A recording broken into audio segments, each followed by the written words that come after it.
Hasil riset ilmiah dalam penetapan nasab yang ditetapkan oleh beliau Kiai Haji Imaduddin Usman ini sudah selaraskah dengan nasabah ahli nasab ataupun ulama fikih kita terdahulu?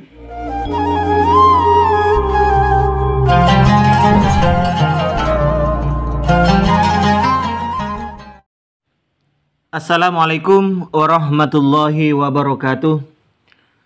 Alhamdulillahirabbil alamin wassalatu wassalamu ala sayidina Muhammadin asrafil mursalin wa ala alihi wa sahbihi ajmain, amma ba'du.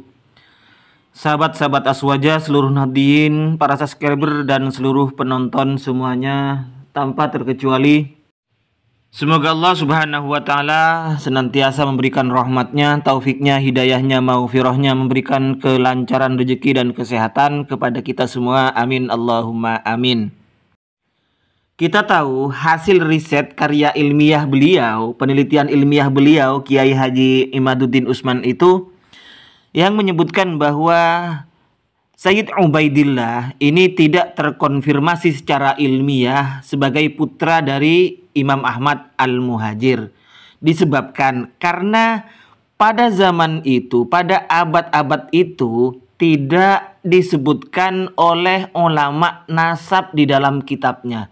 Sehingga ini menjadi bukti bahwa tidak terkonfirmasinya Syekh Ubaidillah, Sayyid Ubaidillah sebagai putra dari Ahmad Al-Muhajir.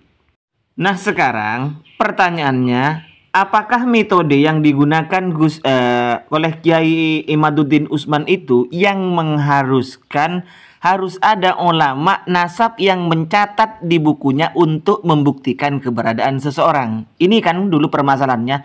Dan kita terbawa oleh metode beliau itu untuk membuktikan bahwa Ubaidillah sebagai putra dari Ahmad Al-Muhajir dengan ulama-ulama nasab yang katakanlah seabad-abad dengan itulah.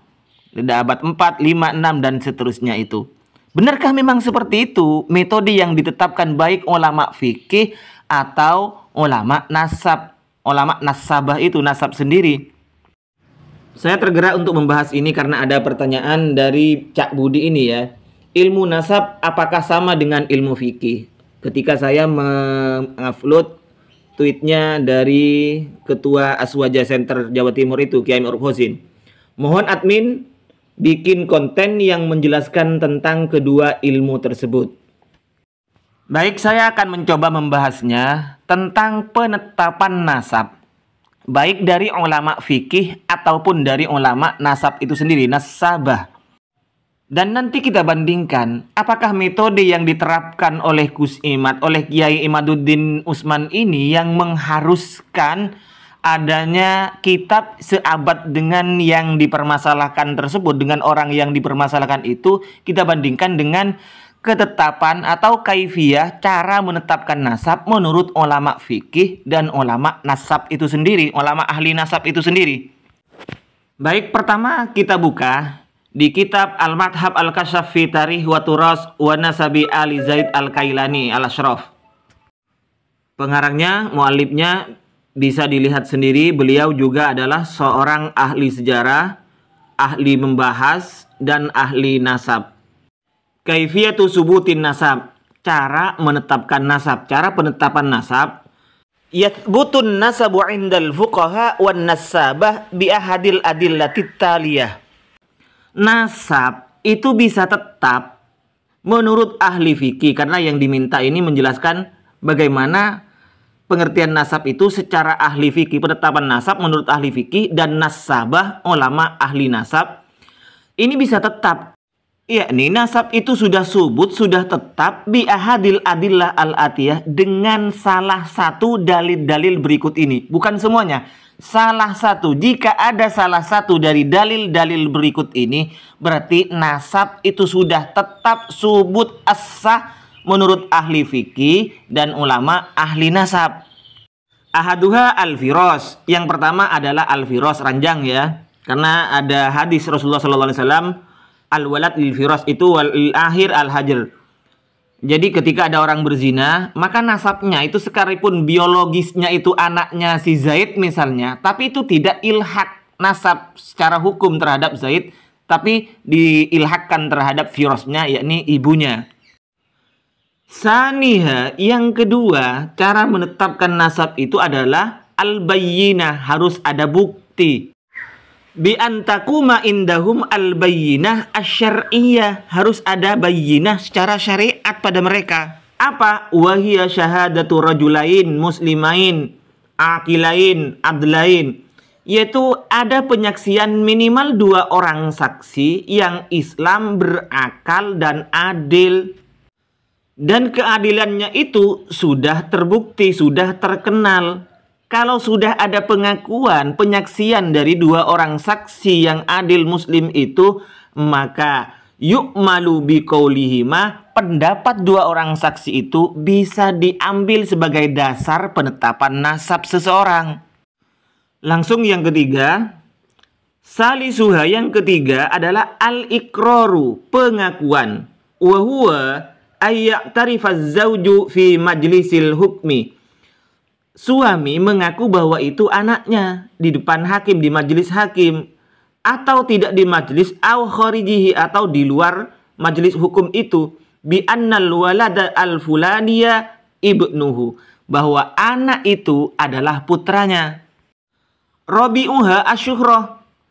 Yang keempat, penetapan nasab itu menjadi subut baik menurut ulama ahli nasab ataupun ulama ahli fikih adalah dengan sudah tersebar kabar, sudah masyhur kabar bahwa itu anaknya.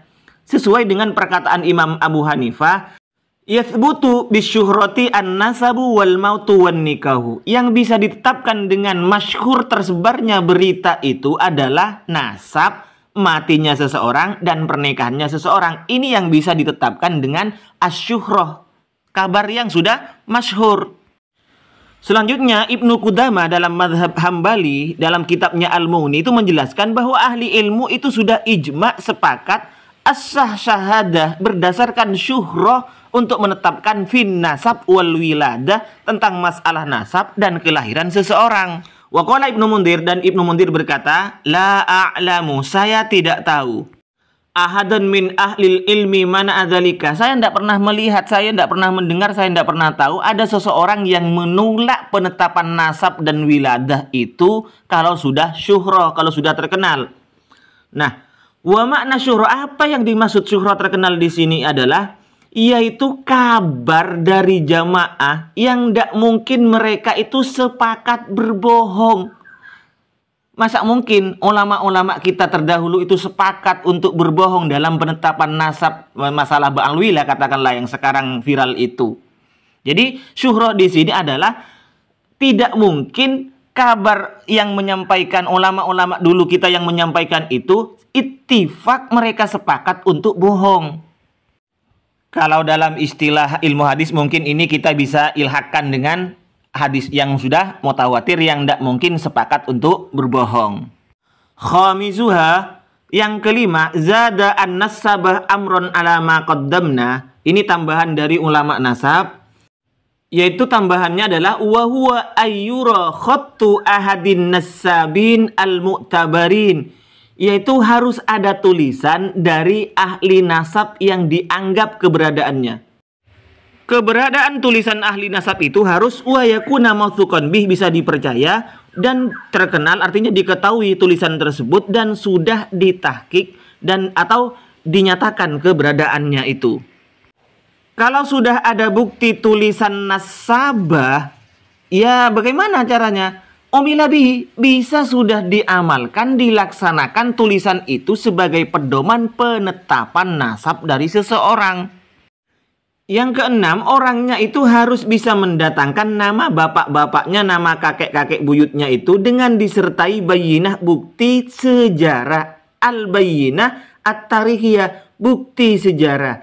Apa bukti sejarah itu? Wahiyya syahadatul masyhurin, adalah syahada yang terkenal minal ulama awil hukam at-thiqat bisihhati nasabihi, dengan ditandatangani atau distempel. Katakanlah sekarang kalau misalnya dari Naat itu sudah distempel dari Maroko, itu sudah menjadi ketetapan bahwa itu adalah sah.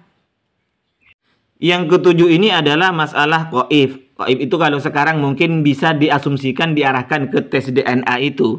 Nah, ini ada 7 poin yang dibahas cara menetapkan nasab, tapi itu tidak harus semuanya. Salah satunya saja sudah bisa menjadi dasar ketetapan ulama nasab dan ulama fikih. Ini juga bisa dilihat di dalam kitab Al-Ahmad An-Nawawiyah ini. Sama penjelasannya dengan di PAN, syarat-syaratnya tidak perlu saya ulang lagi. Jadi kesimpulannya, antara fikih dan ulama nasab ini, ya jangan dipisahkan lah. Sekalipun ditetapkan oleh ulama nasab, juga perlu ditetapkan oleh ulama fikih. Kenapa? Karena hukum yang diberlakukan nanti juga adalah dari ulama fikih.